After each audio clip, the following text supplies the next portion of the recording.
All right, how's it going?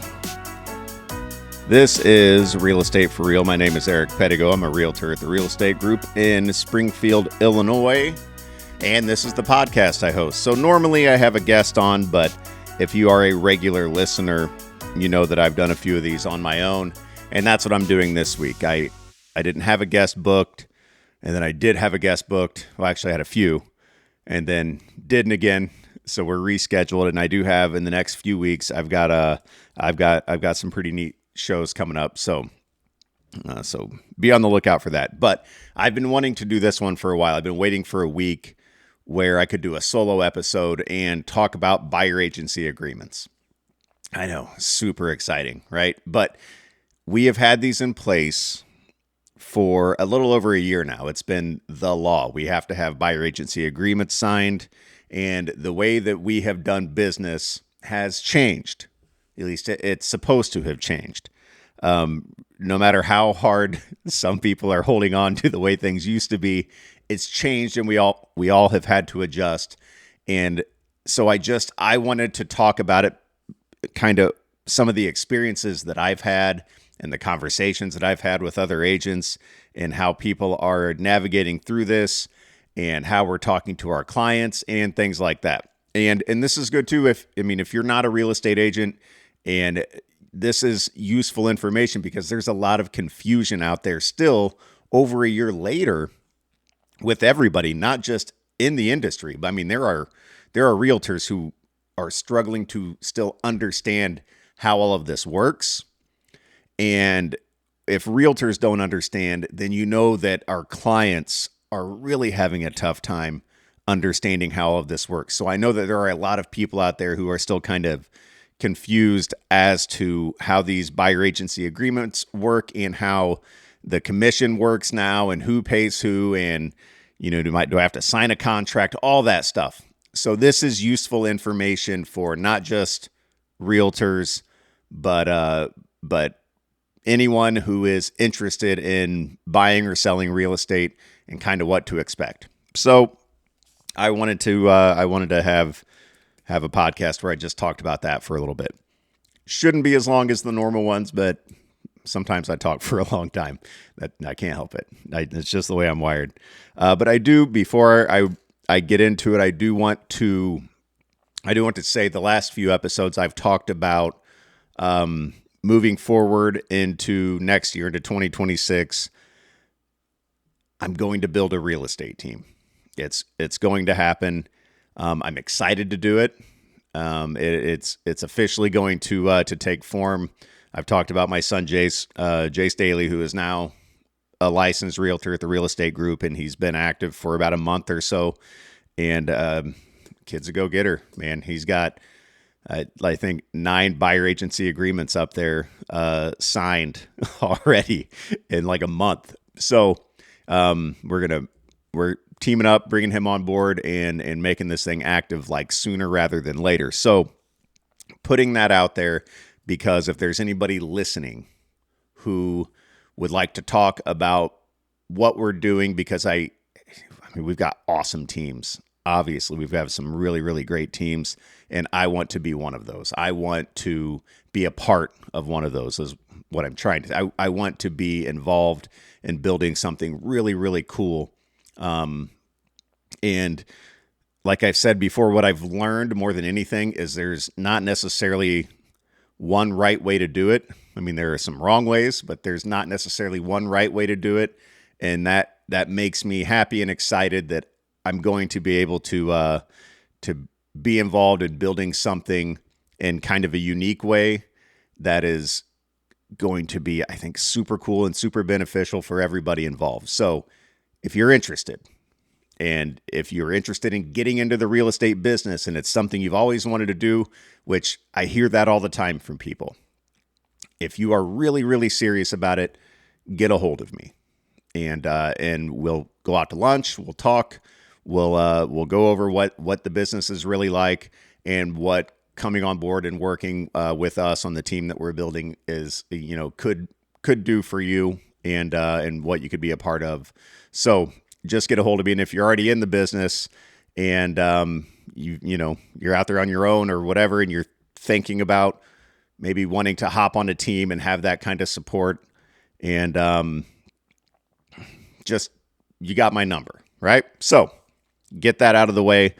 Let's talk about buyer agency agreements. This is something, when this happened, I don't know if you guys were online at all, but apparently this was going to put us all out of business. Nobody needs realtors anymore.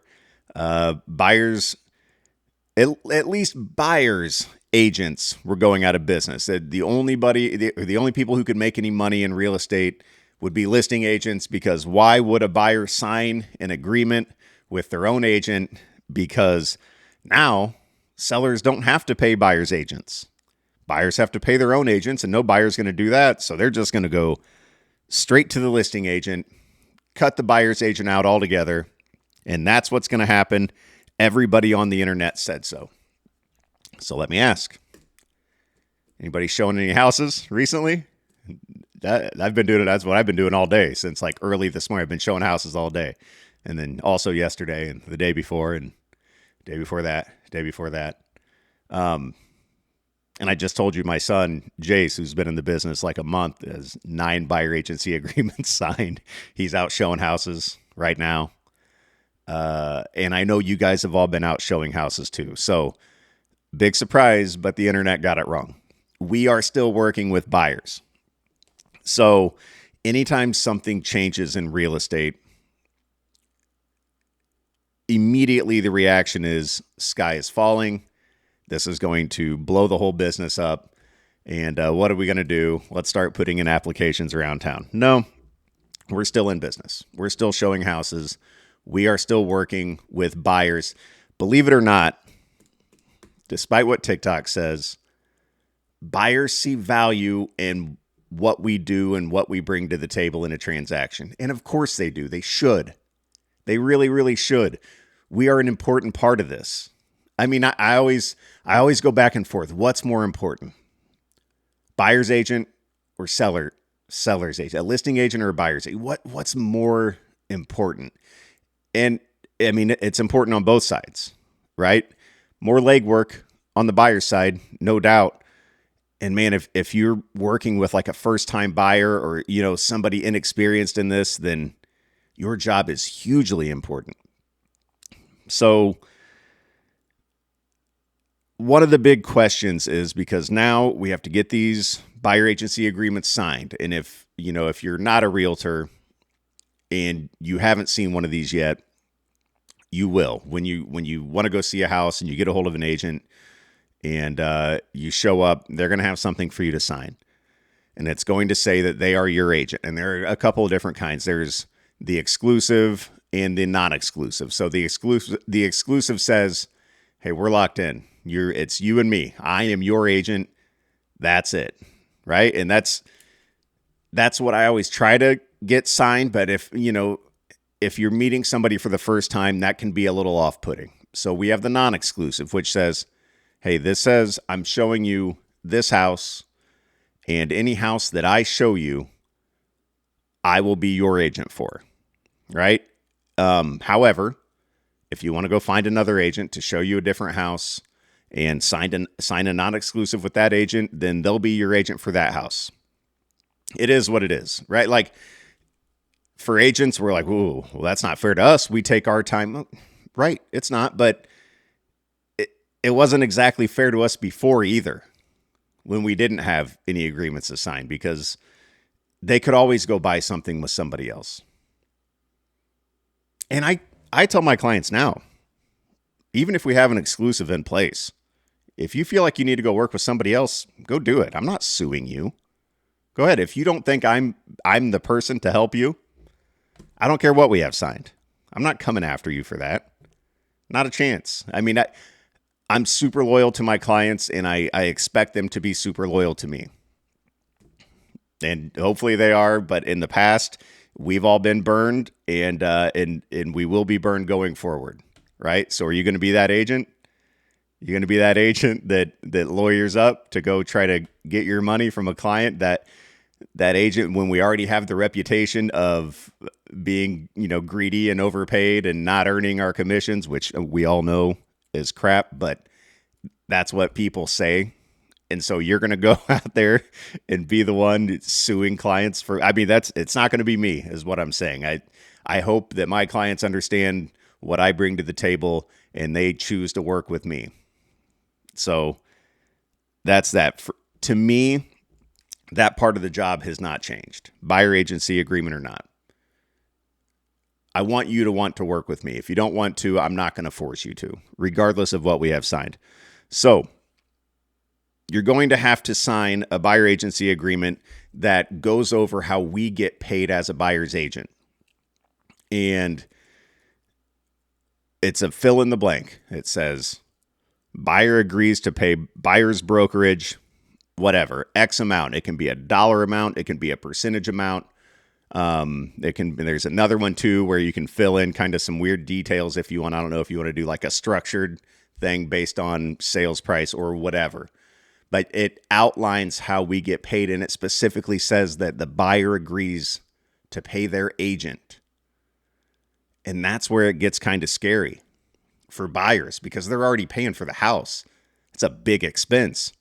You know, they're putting down payment money and inspections and appraisal, all this stuff that they're paying for. And now they're signing a document saying that they're also going to pay our commission. Scary, right? And so what we tell them always is, okay, yeah, this is what you're signing. However, we are going to try to get this from the seller when we make the offer. And that's what we say. And thankfully, in our buyer agency agreements, at least at the real estate group, they've put some wording in there that says that that our brokerage will make every effort to get this commission from the seller with the offer. And we do. We've got a form for it where we request commission from the seller. So I've said in our meetings, and what I like to do, bring the 112 form. That's the agreement to pay the commission to the buyer's brokerage. Bring that, show that to your buyer. Say, this is what we're going to use when we make the offer.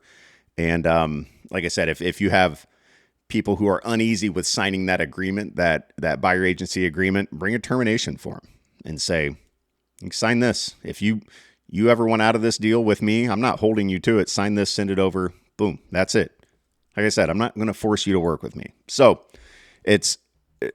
you guys know how it is when you're talking with buyers, and sometimes they're a little standoffish, and and so if we start throwing paperwork in their face saying, hey, now you're tied to me for 6 months or a year or whatever it is, it freaks them out, man. It really can. So there are some ways, some tools around, some ways to kind of put their mind at ease and say, listen, this is the rule. We have to do this now. These are the rules. This is the law. So, however, I'm not going to force you into anything, but if you want to see this house, here it is. And this is how I get paid to do it. It does say that you are going to pay me. However, you're going to pay me by buying the house. And when you buy the house with your money, the seller is going to give some of that back to me, right? And so the question is, are buyers paying? Because that was the whole thought. Well, buyers are going to have to pay their own agents. Well, are they? I think I've heard of a few cases where buyers have paid their own agents to make their offer better. I personally have not been paid by a buyer in, the over a year since this has happened. I've represented dozens of buyers since, last August. Not one of them has paid me any money directly. It's all come from the seller at closing based on the purchase price. So at least around here where we are, Central Illinois, all this stuff, there's no standard one way of anything. But my experiences, more often than not, buyers have not paid any agent in any deal that I've done, even as a listing agent. And I think I've done just as many of those as I have buyer side. None of those buyers have paid their agent. So a lot of, a lot of hoopla, a lot of buzz about maybe nothing. So I just, here we are over a year later, we're kind of settling into things. And the question of, do buyers not have to pay their own agents? Have to? The answer, I would say, by and large, is no. No, just make your offer good. As listing agents, it's our job, and it's always been our job, to get our sellers to focus on the important thing, which is their net. What are you walking away with after the sale? That's always been our job. So before the commission thing and the agreement to compensate the buyer's agent, whatever they write in there with the offer, we had and we still do have like closing cost credit that sometimes buyers ask for. They want whatever percentage back, or they want, $3 or $4 grand back to cover closing costs. Well, it's the same concept, right? As a listing agent, you have to tell your seller, okay, they asked, their offer was 200. They want $3 grand back for closing costs, so that you need to look at 197. That's your number. It's the same thing with the commission. It doesn't matter who pays who. It matters how much money you're walking away with as a seller, and are you good with that number? That's it. If you're not, counter. I mean, that's what I always say. None of this matters. I don't want to. Why am I paying their closing? Why am I paying their commission? If you're not good with that number, counter. That's it. We just counter. We go back. I mean, it's okay. It's all a negotiation. And that's part of the conversations that we have with our buyers and our sellers. Is it's all part of the negotiation. Commissions themselves, are they negotiable? Yeah, of course. They always have been. Despite what that frivolous, I'm not going to say the word so I don't have to check the explicit box when I upload the podcast, but that garbage lawsuit that happened that was completely baseless. Commissions have always been negotiable. We never fixed this in place. Is there a commission structure that is more common than others? Of course, it's that way in any industry. But commissions have always been negotiable. You can pick up your phone right now if you're going to list your house, and you can call around and you can talk to one of the hundreds and hundreds of agents that service this area, and you can get an agreement to list your house for fluctuating commissions.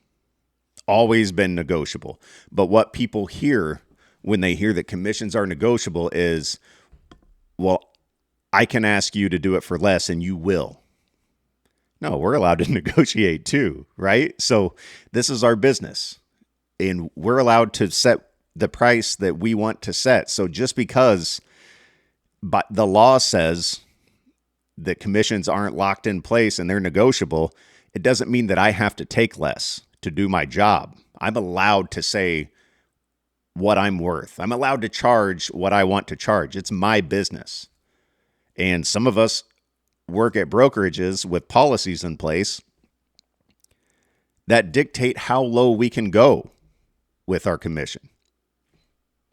Yeah. And so it says it's negotiable. So will you do it for this? I can't do it for that. Not only can I not, but I wouldn't anyway, because this is my job and this is what I charge. When you go to pump gas and it's $3.32 a gallon, do you go inside and say, hey, I'll give you $3? No, it doesn't work like that. The gas station sets their prices. Is it legally, are they negotiable? Sure, you can ask. You can ask. And just like you can ask a realtor to take less, it doesn't mean they have to. But if you drive all over town and look at every gas station, you'll find different prices per gallon at a few, right? In the same way, if you call every realtor in town, you'll probably find different prices, different commission that they charge to list. So, but our conversations with our buyers and our sellers that's been like the biggest challenge, because with buyers, I went over that a little bit, kind of how I approach it. Now with sellers, it's kind of the same thing too, because everybody's seeing these headlines. And so sellers are thinking, awesome, I don't have to pay the buyer's agent now. I just pay you. So boom, that's half off the commission that I thought I was going to have to pay.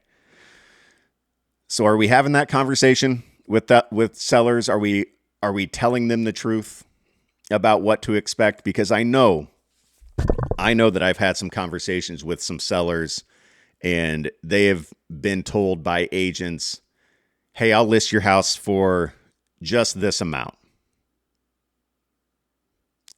And, I would say in a normal sense, that's a pretty low commission. But what they weren't doing is telling the seller, however, when an offer comes in, it's like a 99.999% chance that it's going to come with a request to pay the other agent.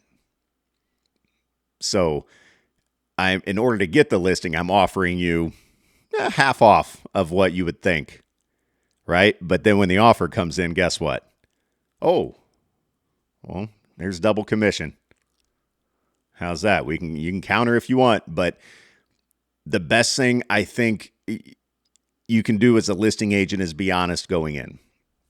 And so, for me, and I can say this because this is what I charge and it's my business and it's not an industry standard and it's not set by law. This is me and this is what I charge. I charge 6% to list a house.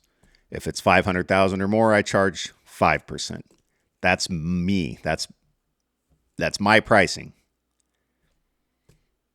So, when I go in to get a listing and we're going over the listing contract and I tell them you need to be prepared to pay up to 6%.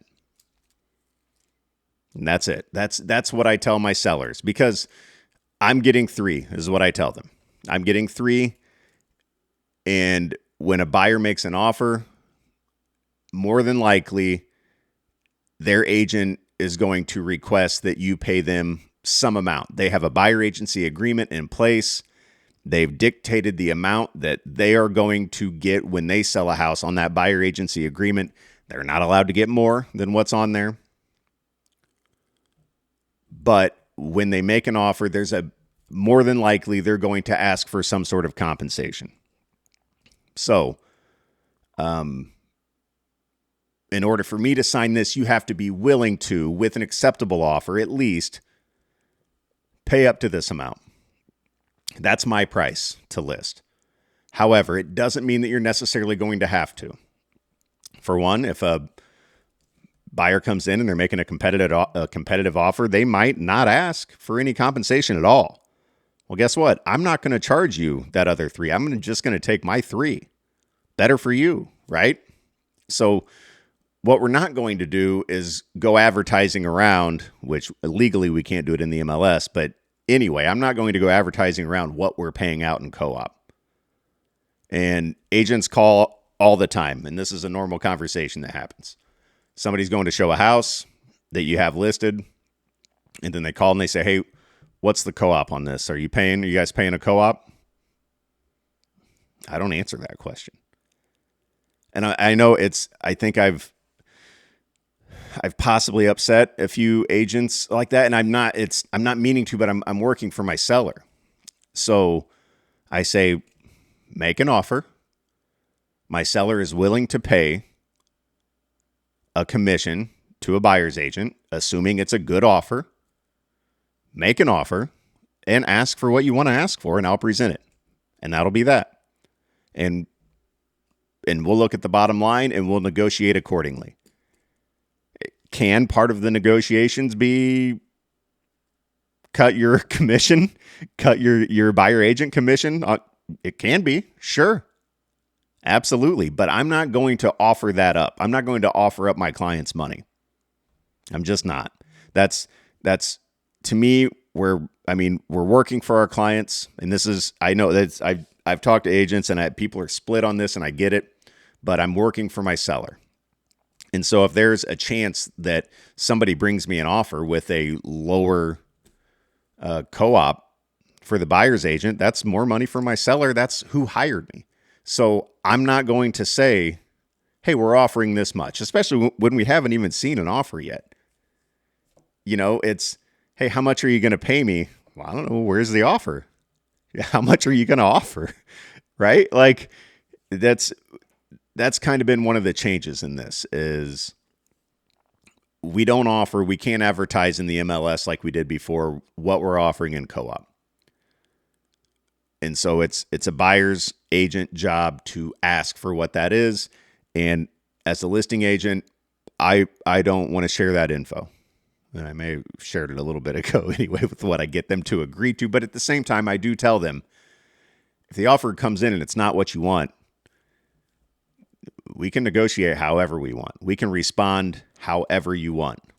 So if you're coming in with a lowball offer, but with max commission, we might respond with you taking a little bit less home. So I'm just saying it's always been negotiable. It's still negotiable, but now it's almost to me easier to explain to my seller. So that's how these conversations go. So when it comes to actually submitting the offers themselves, I never make that call to the listing agent, like I said, and said, hey, what are you paying out? I just write in what I write. That's it. I make the offer and I ask for my commission. I think that's what we should all do. I think we need to quit with the conversations ahead of time and saying, hey, we're offering this much. I just write the offer, ask for your commission. And I've had multiple instances where as a buyer's agent, I write an offer, I ask for my commission, and the listing agent says, oh, we accept. Here you go. I sent you the signed contract back, and then I get it back, and they have marked out my commission request and put in a different number. And they said, yeah, no, we accept. However, the co-op on this is only this amount, and you asked for this amount. And then I have to say, okay, so no, you didn't accept.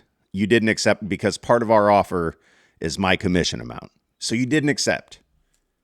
This is a counter, and the counter is now less because now, according to our agreement, my client is going to have to pay me what you're not paying me.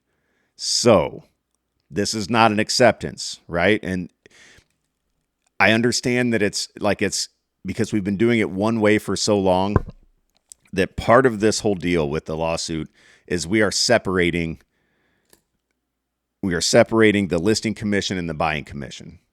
There are two different things. Now, when we sign our listing agreement, sure, we get them to agree to whatever amount, whether or not they're willing to pay a co-op, sure.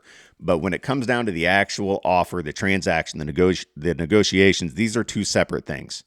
So if you got your listing for 5% and you're keeping 3 and paying 2, for example, not that this just happened to me a couple weeks ago or anything, but you're keeping 3 and paying 2. And I make an offer and ask for 3.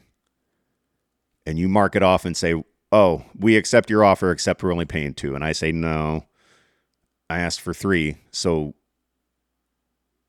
either that's your counter or we adjust the price. But either way, I'm getting 3. Like sometimes that conversation takes a while. And I've talked to a lot of listing agents when I've been on the other end who it's like a tough thing. Well, no, but they only agreed to pay this much. I had said, that doesn't matter. Present the offer, please. How I drew it up, present it. Whatever you're getting on this is your business. If you're getting 3 or you're getting 2.5 or you're getting 2.7, that's your business. That's not mine. But our offer says I'm going to get paid 3 from your seller. That's our offer. So don't cross that out. Don't write something else in unless what you're saying is we are countering by offering you less. Okay, that's a counter, right? So you can't accept and also change the numbers around. That's not an acceptance. So this is something that I think a lot of agents still over a year in are struggling with. And there's going to be some headaches along the way and there's a learning curve, and we've been doing it one way for so long. So I just wanted to shed a little bit of light. Like that's how this stuff should work. Anyhow, since this has happened, I just want to say, like, I've been able to, and I hope you guys have as well.